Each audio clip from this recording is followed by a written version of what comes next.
A hazardous waste site has become a waste of taxpayers' money. And that's the conclusion of a citizens group angry over the contamination at the old CTS plant. News 13's Frank Faboni joins us with tonight's reality check. How much money are we talking about, Frank? Larry, the group fighting for the site's cleanup says the EPA has spent more than $8.5 million so far. And the worst part, they say, is the site's still an environmental disaster.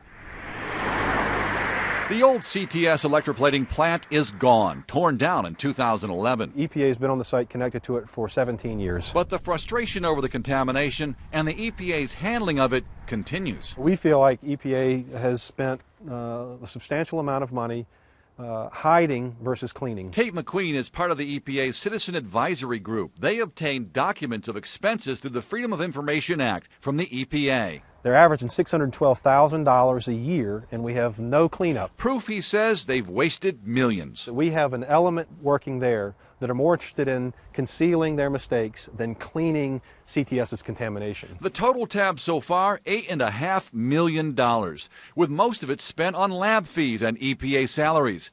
MacQueen says that's about $3 million more than it would have cost to dig up the contamination and remove it. The very people who they're entrusted to protect were left in harm's way, and they've gotten sick.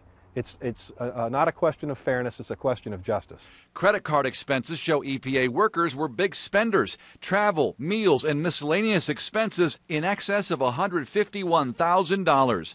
Spending, MacQueen says, has done nothing to solve the problem and continues to this day. We're hoping that people are sick and tired of seeing taxpayer dollars wasted.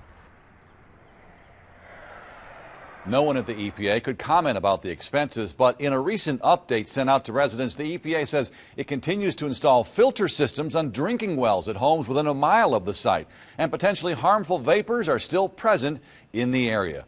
If you have an idea for a reality check, you can write me at realitycheck@WLOS.com.